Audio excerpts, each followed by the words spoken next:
एक समय की बात है। एक राज्य में एड्रिक नाम का एक नेक और बहादुर राजा रहा करता था। राजा एड्रिक को डैनियल नाम का एक बेटा था। डैनियल धनुर्विद्या में कुशल था।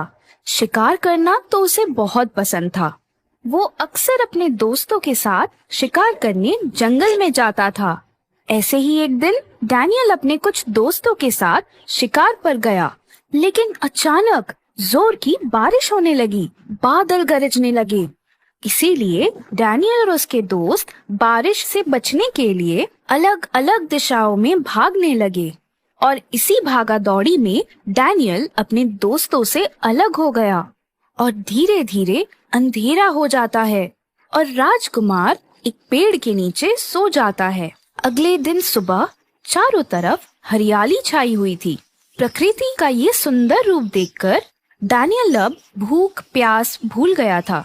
थोड़ी दूरी तय करने के बाद उसे एक घर दिखाई देती है। डैनियल उस घर के पास जाता है, पर अंदर उसे कोई नहीं दिखता।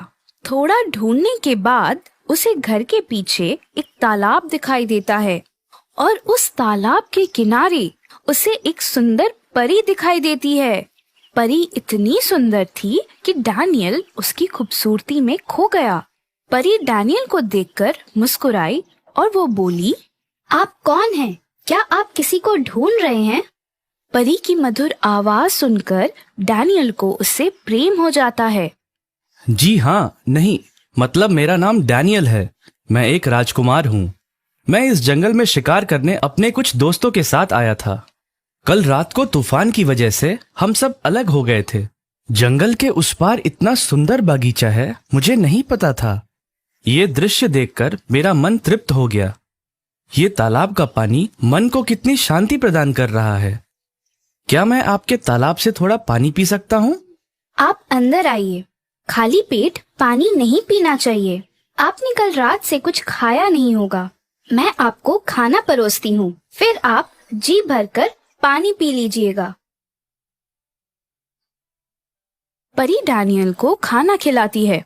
डैनियल को खाना बहुत पसंद आता है। हर दिन महल का खाना खा खा कर डैनियल अब ऊब चुका था। वो परी से पूछता है, तुम परी होकर एक छोटे से घर में रहती हो, ऐसा क्यों? तुम्हारा नाम क्या है? क्या तुम घर में अकेले रहती हो? मेरा नाम फ्लोरा है। मैं अकेले ही रहती हूँ। मुझे मेरे रानी परी ने श्राप दिया है। मैंने तभी खाना बनाना सीखा। क्या आपको खाना पसंद आया? तुम्हारे हाथ का खाना मुझे बहुत पसंद आया। मैं आज रात यहीं रुकना चाहूंगा, अगर तुम अनुमति दो तो। आप राजकुमार हैं। अगर आप मेरे इस छोटे से घर में रहें तो मुझे खुशी ही होगी। फ्लोरा ने उस रात दोनों के लिए खाना बनाया और दोनों ने उसे बड़े आराम से खाया। अगली सुबह डैनियल फ्लोरा से पूछता है, आखिर तुम्हें रानी परी ने श्राप क्यों दिया? 2 महीने पहले की बात है। मैं मेरे दोस्तों के साथ बगीचे में खेल रही थी। उसी समय वहाँ रानी परी आई। मैं उन्हें पहचानती नहीं थी। मुझे लगा कोई हमारे बगीचे में चोरी छिपे घुस आया है, इसीलिए मैंने उनसे बड़े क्रूर तरीके से बात की।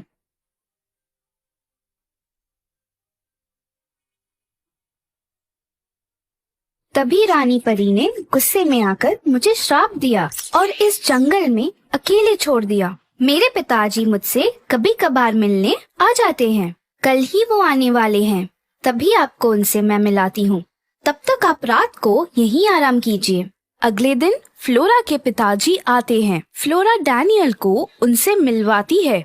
एक छोटे से घर में एक राजकुमार को देखकर वो बहुत खुश थे। वो फ्लोरा से कहते हैं, बेटा, आज राजकुमार के लिए कुछ खास पकवान बनाना। नहीं, उसकी कोई जरूरत नहीं।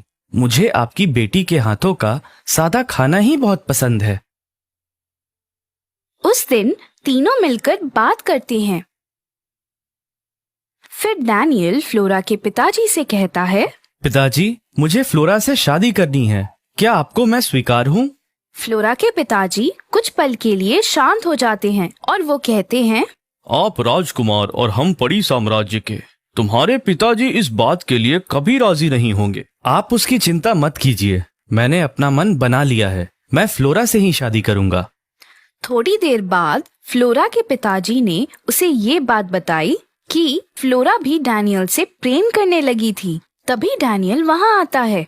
तुम्हारे पिताजी ने तो मुझे मंजूरी दे दी है, बस तुम्हारे मन में क्या है वो मुझे जानना है। फ्लोरा भी अपनी मंजूरी दे देती है। वो डैनियल से कहती है, लेकिन मेरी एक शर्त है। मेरा श्राप 2 साल तक मुझे इस जंगल से बाहर जाने नहीं देगा। शादी के बाद आपको मेरे साथ यहीं रहना होगा। मुझे मंजूर है। दोनों की शादी हो जाती है। डैनियल, फ्लोरा और उसके पिताजी तीनों एक साथ एक परिवार में रहने लगते हैं। देखते देखते उनकी शादी को 2 महीने बीत चुके थे। एक दिन जब डैनियल और फ्लोरा तालाब के किनारे अपना वक्त गुजार रहे थे, तभी उनके घर के पास उन्हें 3-4 सैनिक दिखाई दिए। डैनियल ने देखा कि राज्य के सेनापति और प्रधान जी आए हुए थे। प्रधान जी ने डैनियल से कहा, राजकुमार, 2 महीने से राजा रानी आपकी प्रतीक्षा कर रहे हैं। रानी की तबीयत खराब होती जा रही है। इस वजह से महाराज का ध्यान राज्य के कारोबार में नहीं लगता। इसलिए आपको जल्द से जल्द अपने राज्य के लिए वापस चलना होगा। आप पिताजी से कह दें कि मैंने फ्लोरा से शादी कर लिया है और मैं उसके साथ यहीं रहूंगा। आप राज्य वापस जाएं और मेरा ये समाचार उन तक पहुंचाएं। प्रधान जी के बार बार विनती करने पर भी डैनियल उनके साथ राज्य वापस जाने को तैयार नहीं हुआ, पर अपनी माँ की खबर सुनकर वो उनके साथ अपने राज्य लौटने को मान जाता है। फ्लोरा श्राप के कारण डैनियल के साथ उनके राज्य नहीं जा सकती थी, इसीलिए डैनियल ने अपनी हाथ की अंगूठी निकालकर फ्लोरा को अपनी निशानी के तौर पर दे दी और राजकुमार अपने राज्य के लिए निकल पड़ा। 2 महीने बाद राजकुमार के लौटने की वजह से सारी प्रजा खुश थी। पूरे राज्य में त्योहार जैसा माहौल था। राजा रानी को अपने बेटे पे भरोसा था। डैनियल अपने माता पिता की अनुमति के बिना कभी शादी नहीं करेगा। जब डैनियल ने उन्हें फ्लोरा के बारे में बताया तो उन्हें इस बात पर विश्वास ही नहीं हुआ। उन्हें ये रिश्ता मंजूर नहीं था क्योंकि डैनियल ने एक परी से शादी की थी। कुछ महीने बाद राजा और रानी के आग्रह से डैनियल की शादी करा दी जाती है। अपनी माँ की जिद के कारण इस रिश्ते को मंजूर कर लेता है। उसे फ्लोरा की चिंता सताई जा रही थी। दूसरी ओर जंगल में फ्लोरा ने एक बेटे को जन्म दिया। उसने उसका नाम विक्टर रखा। विक्टर अपने पिता डैनियल जैसा ही बलवान और शूर था। एक दिन राज दरबार में राजा डैनियल को बुलाते हैं। बेटा, अब तुम्हें राज्य का कारोबार संभालना होगा। मैं और तुम्हारी माँ अब बूढ़े हो चुके हैं। राज्य के कारोबार में डैनियल बहुत मग्न हो चुका था। उसे फ्लोरा से मिलने की काफी इच्छा हो रही थी, लेकिन वो कभी राज कारोबार से वक्त निकाल नहीं पाया। मन ही मन डैनियल सोचते रहता और ऐसे ही कुछ साल बीत जाते हैं। एक दिन राज्य का एक सैनिक डैनियल के पास आता है। महाराज, राज्य में चोरी की बहुत शिकायत है और चोर इतना होशियार है कि आज तक उसे किसी ने देखा नहीं। और हाँ महाराज, वो चोर सिर्फ धनवान लोगों के घर में ही चोरी करता है और धनवानों के घर से चोरी किया हुआ धन वो गरीबों में बांटता है। आज तक उसे कोई नहीं पकड़ पाया महाराज। प्रधान जी, एक काम करें, कल राज्य में जश्न का आयोजन करिए और सारी प्रजा को आमंत्रित करें। एक कमरे में कीमती जेवरों की प्रदर्शनी लगाइए। कमरे के आसपास कड़ा पहरा लगाएं और जैसे ही चोर वहां आए उसे बंदी बना लो और मेरे सामने पेश करो। डैनियल के हुक्म पर राज्य में त्योहार का आयोजन किया जाता है। सारी प्रजा वहां उपस्थित होती है। विक्टर भी आता है। वो अपने थैले में सांप लेके आया हुआ था। उसने वो सांप निकालकर एक टेबल पर रख दिया। प्रजा सांप को देखकर यहाँ वहाँ दौड़ने लगी, जिससे सब जगह लोगों की भगदड़ सी मच गई। इस मौके का फायदा उठाकर विक्टर उस कमरे में गया और सारे जेवर वो अपने साथ चोरी कर ले गया। ये बात डैनियल को पता चलने पर उसने अगले ही दिन अपने राज्य में एक घोषणा करवाई। राज्य में होने वाली चोरी के लिए जिम्मेदार व्यक्ति स्वयं दरबार में हाजिर हो। उसकी होशियारी के लिए उसे इनाम दिया जाएगा। राज्य की ओर से उसे कोई कारावास की सजा नहीं सुनाई दी जाएगी। विक्टर जानता था कि राजा डैनियल अपने वचन के पक्के हैं।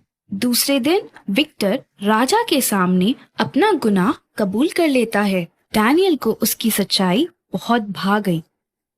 चोर का व्यक्तित्व देखकर राजा डैनियल को विश्वास ही नहीं हुआ कि ये एक चोर है। वो उससे कहता है, तुम चोर होकर भी चुराया हुआ धन खुद इस्तेमाल न करते हुए गरीबों में बांट देते हो। तुम्हारा ये तरीका मुझे बहुत पसंद आया। मैं ये चाहता हूँ कि तुम मेरी बेटी से शादी कर लो। डैनियल के ऐसा कहते ही दरबार के बाहर से एक आवाज आती है। ये संभव नहीं महाराज। दरबार में परी भी उपस्थित थी। मेरे हाथ की ये अंगूठी को देखिए महाराज, आप समझ जाएंगे ये हमारा बेटा विक्टर है। तुम जंगल से बाहर कैसे आई और तुम्हारा श्राप? मैं उस श्राप से मुक्त हो चुकी हूँ। अब मैं आपके साथ इस राज्य में रह सकती हूँ। राजा डैनियल को ये बात सुनते ही बहुत खुशी हुई। उन्होंने भरी सभा के सामने फ्लोरा से माफी मांगी और वो अपनी प्रजा के सामने फ्लोरा को बड़ी रानी के रूप में स्वीकार किया और विक्टर को राज सिंहासन पर बिठाया गया और सारी प्रजा